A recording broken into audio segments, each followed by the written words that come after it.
भगवान ने राजसू यज्ञ के लिए कहा महाराज। उसी समय एक दूत आया, जानकारी दी महाराज 20,800 राजा जरासंध की कैद में, आप उन्हें आजाद करवाएं। भगवान भीम भैया और अर्जुन को लेकर जाते हैं।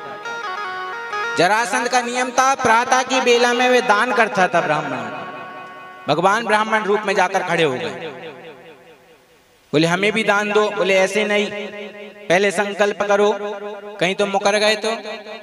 बोले नहीं भैया मैं नहीं मुकरने वाला। अर्जुन ने कहा जितना बोला जाए उतना करो। तो अर्जुन के हाथ पर प्रतिज्ञा का निशान देख लेते।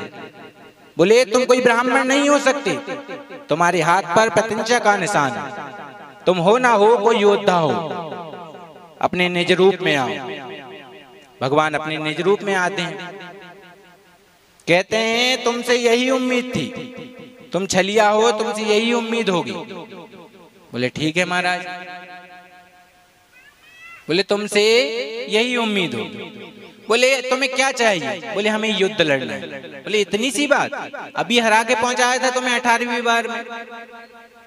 बोले देखो कृष्ण, तुम दुबले पतले से हो, तुम लड़ोगे कहाँ, हड्डी बड्डी टूट जाएगी। अरे ये अर्जुन, तुम इसकी रक्षा के लिए तो पल पल दौड़ते हो। हाँ ये थोड़ा भीम मुझे लग रहा है बलशाली, इसके साथ मैं युद्ध करूंगा। ठीक है महाराज। अब युद्ध प्रारंभ हुआ। एक बार, दो बार, 3 बार युद्ध होते होते महाराज 27 दिन बीत गए। अर्जुन जब भीम भैया मारते वो मरता ही नहीं महाराज, भीम भैया मारते वो मरता ही नहीं। बात ऐसी थी कि जरासंध जब पैदा हुआ था, उसके पिता को एक ऋषि ने फल दिया, उसकी 2 रानियां थी।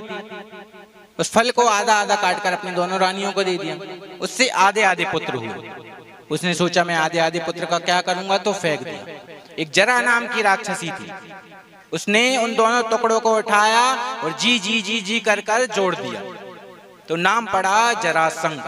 जरा का संग कराया तो नाम पड़ा जरासंध। मरे भी ऐसे कि पूरक दृष्टि में फेंके तब महाराज। अब वो मरे ही ना, भीम भैया मारे। अब जो अपने अहम में होता है महाराज, वो किसी की बात नहीं सुनता। भगवान 27 दिन से इशारा करते कि देख ले मेरी तरफ, देख ले, पर भीम भैया नहीं देखते। क्यों? क्योंकि अपने बल का अहम है। 27 दिन हो गए, बहुत मारा महाराज जरासंध ने, बहुत मारा। 28वां दिन आया, भगवान अब तो कहा बोलना ही पड़ेगा, इशारा तो समझने वाला है नहीं। तो कहते हैं आज अहो भीम। भीम भैया पिट रहा और भगवान कह रहा है अहो भीम, अहो भीम। कहे मैं पिट रहा हूं, मुझे कह रहा है अहो भीम, अहो भीम। देखा तो एक लकड़ी का टुकड़ा उठाया महाराज, तोड़ा। इतने भीम भैया, क्योंकि अधूरा ज्ञान हमेशा हानिकारक होता है, भीम भैया फिर सोच गए कि अब तो ऐसे फाड़ के फेंकना है। महाराज फाड़ा और फेंक दिया, फिर जुड़ गया। और जुड़ा तो महाराज फिर पिटने लगा।